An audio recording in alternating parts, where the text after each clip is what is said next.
Good morning everyone. চলে এলাম তোমাদের সাথে নতুন একটা ভিডিও নিয়ে। তো রোজ সকালবেলায় আমি বাস স্ট্যান্ডে পৌঁছে যাই। তো আজকে আরও সকাল, তো জাস্ট রাস্তাটা ক্রস করছি, আমাকে অটো ওই পারে নামিয়েছে, রাস্তাটা ক্রস করে দিয়ে আসতে হবে। তো এই হচ্ছে সকালের বাস স্ট্যান্ডের সিন। তো মোটামুটি পুরো ফাঁকাই। ওইদিকে দীঘার বাস দাঁড়িয়ে থাকে আর এদিকে হাওড়া যাওয়ার বাস দাঁড়িয়ে থাকে। তো দীঘার বাস অলরেডি দীঘা দীঘা দীঘা দীঘা করে চালাচ্ছে। তো এই দীঘা দীঘা দীঘা বলে মনে হচ্ছে কি যে একবার দীঘা থেকে ঘুরে এলি বা কেমন হয়, একদম পুরো ঘরের সামনে দীঘার বাস ছাড়ে।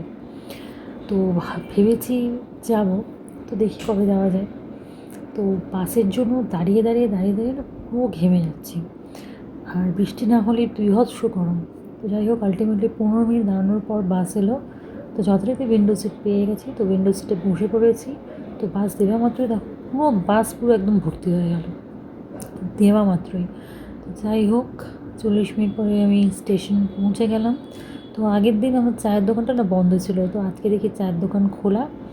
তো বললাম যে কেন বন্ধ রেখেছে, বলছে বৃষ্টির জন্য খুলি না, ওই গা হাত পা ব্যথা করে ভিজলে পড়ে, তো সেই জন্য দোকানটা বন্ধ রেখেছিলাম।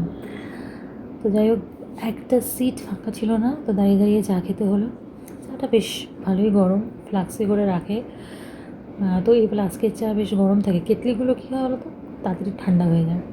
তো যথারীতি আমি ট্রেনে উঠে পড়েছি। এটা হচ্ছে লেডিস কম্পার্টমেন্ট, কিন্তু ভুল করে অন্য সবাই উঠে পড়েছে, সব জেন্টসরাও উঠে পড়েছে এখানে।